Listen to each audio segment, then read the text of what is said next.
življenje se zgodi, vmes tudi jaz pač seveda imam obdobje, ko se nekam malo bolj skrijem ali karkoli, ampak gre za to, da v bistvu mi s tem, ko gremo v ta biznis, prevzamemo to odgovornost, da bomo to delali. No, ne morem drugače reči, ne. Mislim, da se sprijaznemo s tem in zato je to pomembno, da so stvari usklajene z nami, ne. Da se sprijaznemo s tem, da je to naša služba, da je to nekaj, kar seveda si želimo delati, ne. Mislim, saj, če se želite delati, če se želite to učiti, potem najdete tudi tisto, potem je tudi ta energija, da jaz zdajle vam grem posneti tole zadevo, ki je mogoče malo čirule, čarule na momente, ampak vam jo želim predati, ker je to del,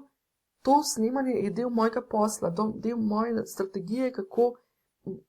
del moje aktivnosti, kako jaz vam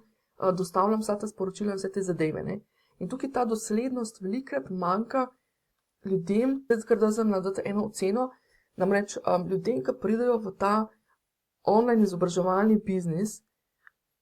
zmislijo, da bojo naredili en produkt, dali oglas in se bo ta zadeva sama od sebe prodajala, oni bojo šli pa na Havaje, pa bojo cekini leteli, smo se spet ločili od tega našega produkta, od našega biznisa. Skratka, smo predali eno odgovornost tja nekam, ne, in bomo mi sam služili, ne. Skratka,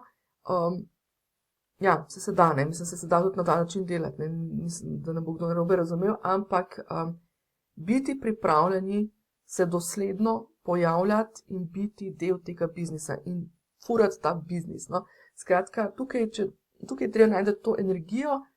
da je to zdaj tako, namesto da jaz hodim v službo v pisarno ali pa namesto da nekdo v neki trgovini police fila, je to njegova služba, je to naše delo in imamo to srečo in čas, da lahko delamo tisto, kar si želimo in da s tem lahko tudi dobro služimo, vendar pa se moramo pojavljati, pa delati, pa tudi majčkeno strateški biti, ne.